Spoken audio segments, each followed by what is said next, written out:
At this very moment, there's a 1 in 200 chance you share a Y chromosome with the most relentless conqueror in human history. 16 million men alive today carry a genetic signature that traces back to the Mongolian steppe, to one single man. And it didn't spread through love, it spread through conquest. The year is 1162, and a boy named Temüjin is born into the harsh, unforgiving life of the Central Asian steppe. At 9 years old, his father is poisoned. His tribe abandons his family. The son of a chieftain is now a hunted outcast, starving, desperate, and at one point enslaved with a wooden collar around his neck. But hardship didn't break Temüjin. It forged him.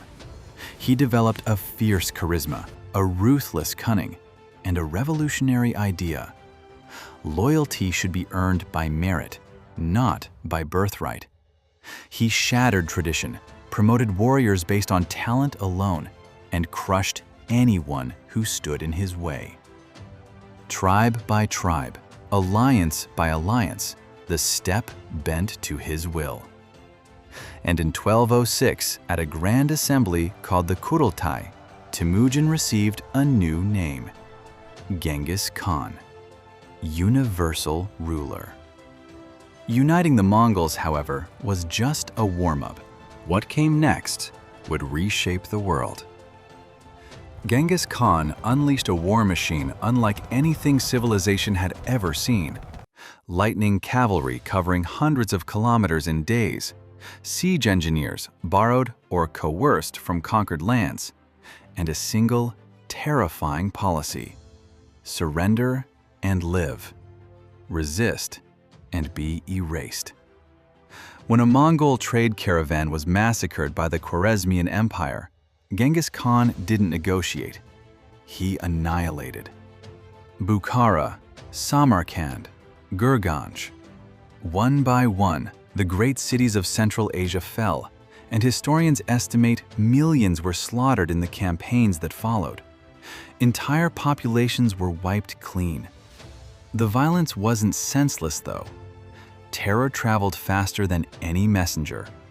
Word spread across Eurasia: do not defy the Mongols.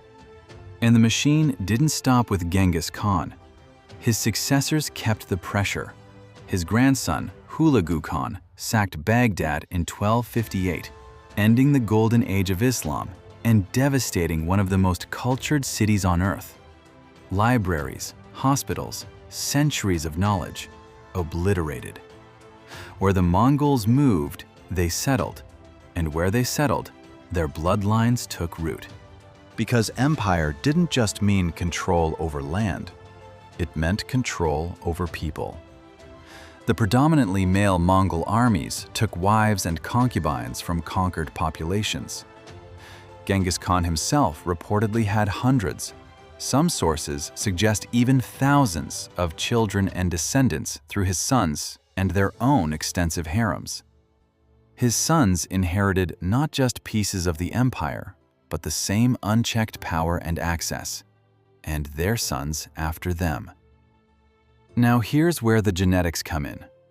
The Y chromosome passes exclusively from father to son, generation after generation, largely unchanged.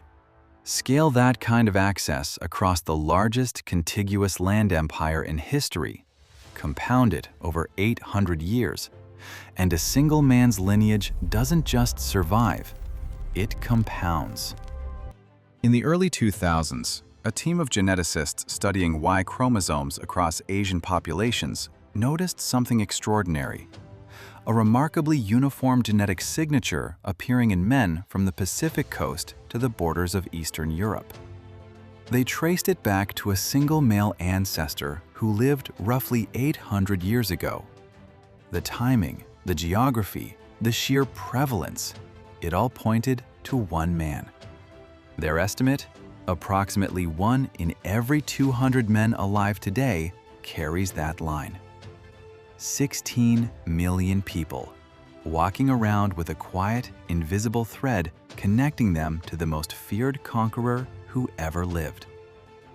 The story of Khan's genetic reach isn't a love story, it's the physics of power. Conquest, policy, and reach, operating on a scale so vast that they left marks you can still measure in the DNA of living people. From the steppe to modern streets, the past doesn't just sit in textbooks, it moves through us. Quiet, persistent, genetic. And the next time someone tells you history doesn't matter, remind them it might be running through their veins right this instant. If you think you have the blood of Genghis Khan in your veins, make sure to subscribe and be on the lookout for more historical facts, stories, and entertaining deep dives.